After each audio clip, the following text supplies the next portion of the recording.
personne ne viendra nous dire qu'au Bénin, il n'y a pas de base française dirigée contre nous. Nous avons les preuves sous la main. 2 bases importantes.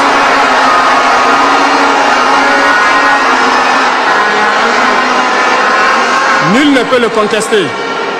Et je les mets au défi. Et nous n'avons rien contre le peuple béninois. Là, nous avons un problème avec la politique des dirigeants béninois. Un hélicoptère militaire s'est écrasé dans l'après-midi de ce vendredi à Sédhié-Dénou, dans la commune de Zé. Nous sommes dans le département de l'Atlantique au Bénin. L'appareil réduit en débris sur le site est devenu l'attraction des habitants qui se sont rassemblés autour des restes de la carcasse. Les circonstances de l'incident restent floues. Madame Actu suit cette actualité pour vous. Abonnez-vous qu'il y a l'information à le pouvoir. La composition de cet hélicoptère militaire vient confirmer les accusations du Niger contre son régime. La composition de cet hélicoptère militaire vient confirmer ce que l'Alliance des États du Sahel reproche au régime béninois, à savoir d'être une base arrière des forces néocolonialistes et impérialistes qui ont saccagé la Libye, assassiné Kadhafi, armé Al-Qaïda et l'État islamique, envahi le Sahel et qui organisent l'invasion du Golfe de Guinée, l'invasion de la République démocratique du Congo, afin de continuer à piller allègrement les richesses du continent. Les amis, un hélicoptère a craché du côté du Bénin et cela est en train d'alimenter beaucoup de discussions sur les réseaux sociaux et un peu partout dans les médias. Vous vous souvenez, il y a de cela quelque temps, le capitaine Ibrahim Traoré et le général Tiani étaient déjà en train de pointer du doigt le Bénin comme pays abritant qui aurait, n'est-ce pas, des bases militaires de leur côté, question de mettre à mal la sécurité de la zone, n'est-ce pas? Et là, le Bénin n'était pas resté indifférent, il avait réagi pour voilà, dire que cela ne pourrait pas être vrai. Avec cet incident qui s'est déroulé du côté du Bénin il y a de cela quelques heures, beaucoup de personnes sont effectivement en train de dire que cela confirmerait ce que soupçonnait déjà le capitaine Ibrahim Traoré et le général Tiani. Je vous prie d'écouter ce que les deux pensaient, le capitaine Ibrahim Traoré et le général Tiani, et je vais vous revenir juste après. Et nous le disons haut et fort encore. Dans cette diplomatie, nous avons décidé de dire la vérité. Il y a bel et bien 2 bases, une vers Kandi et l'autre en allant vers Porga ou je ne sais pas quelle localité. Des pistes ont été réaménagées à plus de 3000 mètres de long. Des avions atterrissent, les gens équipent et forment les terroristes là-bas. Nous avons des enregistrements audio d'agents français au Bénin là-bas qui se jouent le centre des opérations des terroristes. Ils montent les opérations avec eux. Ils les aident à se soigner. Ils font tout ce qu'il y a là-bas. Nous avons tous les détails sur eux. Et vous ne voulez pas qu'on le dise à notre peuple? On va le dire. Il y a des centres d'instruction des terroristes dans un pays de l'Afrique centrale. Il y a des centres d'instruction des terroristes au sein de W côté Bénin par les forces spéciales françaises qui sont à Porga. Vous marchez 315 degrés sur 2 km tout au plus, vous tomberez sur leur position à partir de Porga, que ce soit dans le Pendjari. Les autorités du Nigeria sont au courant. Je vois toute une tempête dans un verre d'eau, mais il faut plutôt reconnaître nos erreurs et éviter de jouer au jeu de l'Autriche qui se cache la tête quand elle voit le danger, en oubliant que la tête n'est que le 1/100 de son corps.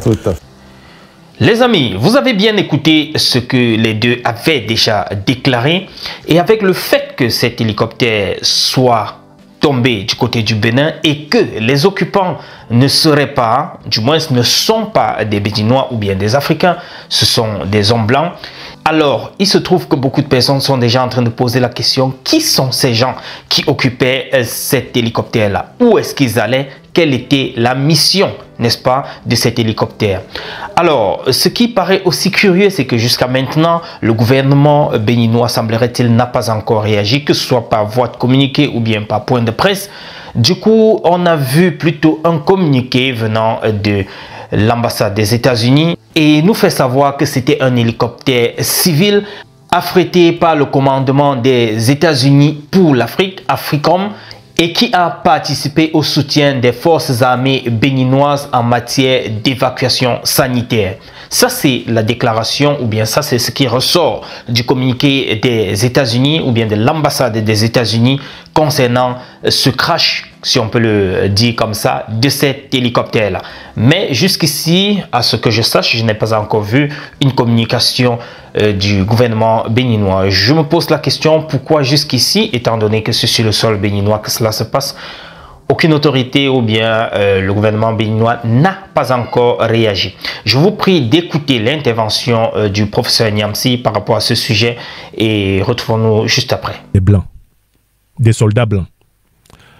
Ils peuvent être soit des soldats français, soit des soldats américains. De toute façon, ce sont des soldats blancs. On voit bien qu'ils ne sont pas d'origine africaine. Vous savez aussi que l'armée béninoise, et là j'adresse mes condoléances à cette armée et au peuple béninois, a subi une attaque terroriste terrible. Au moins 28 militaires béninois aux frontières nord du Bénin ont été tués par les criminels terroristes. Et j'ai vu d'ailleurs quelques extraits de vidéos atroces de la barbarie des terroristes contre notre armée africaine au Bénin. Voilà le contexte dans lequel se trouve Patrice Talon. Mais comme c'est un homme qui a décidé de tourner le dos à la vérité, je suis frappé par le fait que quand l'hélicoptère militaire tombe, le gouvernement béninois refuse de communiquer. Et c'est la population, ce sont des citoyens, des internautes citoyens qui ont relayé du mieux qu'ils pouvaient des informations plus ou moins pertinentes sur l'accident. Pourquoi Talon a-t-il honte de communiquer en temps et à heure quand il y a un accident d'hélicoptère militaire dans son pays? Talon a honte parce que la composition de cet hélicoptère militaire vient confirmer les accusations du Niger contre son régime. La composition de cet hélicoptère militaire vient confirmer ce que l'Alliance des États du Sahel reproche au régime béninois, à savoir d'être une base arrière des forces néocolonialistes et impérialistes qui ont saccagé la Libye, assassiné Kadhafi, armé Al-Qaïda et l'État islamique, envahi le Sahel et qui organisent l'invasion du Golfe de Guinée, l'invasion de la République démocratique du Congo, afin de continuer à piller allègrement les richesses du continent africain. Talon a honte d'en parler parce que les internautes béninois, les civils, ont filmé l'hélicoptère et ont filmé les soldats occidentaux, dont certains sont sortis sonnés groggy de l'hélicoptère et on ne sait pas combien seraient morts et de quelles blessures ils souffriraient. Talon a honte de communiquer sur cet accident parce que cet accident confirme, si il était besoin d'en douter, les accusations du président Tchani. Vous avez très bien écouté ce que pense le professeur Niamsi, mais cependant, du côté béninois, les responsables ou bien les citoyens béninois ne sont pas restés bouche bée. Ils ont essayé d'apporter des arguments pour pouvoir soutenir leur position et pouvoir expliquer le fait qu'il n'y aurait pas de base militaire française ou bien étrangère au niveau du Bénin. Je vous prie d'écouter ces deux interventions qui vont dans ce sens-là. D'entendre cet audio, qu'il envoie tout ce qu'il a comme médias indépendants. Tout ce qu'il a comme médias indépendants au Niger. Ils n'ont qu'à venir, on va les faire visiter le Bénin. Depuis Cotonou jusqu'à Malanville, en passant par tous les coins, les axes frontaliers, et ils viendront regarder s'il y a une base ici. Une base militaire, c'est pas une aiguille dans une botte de foin quand même. C'est pas une aiguille dans une botte de foin. Donc, il peut déployer les moyens satellitaires qu'il veut avec ses alliés militaires du moment pour venir voir si on a une base ici. Maintenant, s'il parle de nos propres bases, nos bases opérationnelles avancées, nos points avancés fortifiés, donc nos petits camps militaires que nous, on a réalisés pour sécuriser notre pays, lutter contre le terrorisme, parce que nous en réalisons. Aujourd'hui, nous avons une bonne vingtaine réalisés et il y a d'autres qui sont encore prévus pour être réalisés. Et il y en a notamment dans nos communes frontalières. Et ça, le chef d'État en avait déjà parlé il y a à peu près 2 ans. Qu'il n'y a que des groupuscules, des groupes d'éléments subversifs. Bon. Encore que, il faudrait qu'ils nous disent ce qu'il appelle subversif, éléments subversifs. Est-ce que c'est un groupe de personnes qui peut aller déstabiliser tout un pays avec une aussi grande armée que celle qu'on connaît pour le Niger? C'est un grand point d'interrogation. Donc il n'y a pas de base militaire étrangère sur le territoire béninois. Il n'y a pas de base militaire française sur le territoire béninois. Les bases opérationnelles avancées, ça a été longuement... on a longuement parlé de cela. C'est des petits camps qui sont des démembrements des grands camps que nous avons à Kandien. Les petits camps étaient nécessaires pour pouvoir contrer la menace au niveau des frontières. On ne peut pas avoir une menace au niveau des frontières qui sont à 200 km de ces camps et rester tapis au niveau de ces grands camps que nous savons. Donc il fallait envoyer les troupes au niveau de la frontière. Et on ne peut pas envoyer les troupes au niveau de la frontière et les laisser dans la verte. Il faut que de temps en temps, après des manœuvres qui puissent revenir, se ressourcer, se déshabiller, se mettre un peu à l'aise, afin de repartir en bon état vers l'ennemi. Donc c'est ça, surtout que nous sommes en posture offensive actuellement. Et cette posture offensive va se densifier. Les bases opérationnelles avancées sont des petits camps, des démembrements des grands camps que nous avions. Et les postes avancés fortifiés sont aussi des démembrements des bases opérationnelles avancées. Tout ceci pour permettre un maillage assez dense et assez conséquent de nos espaces frontaliers qui sont des refuges de la menace terroriste. Parfait, nous sommes en train de finir cette émission. On va faire un dernier tour de table. Monsieur Attali.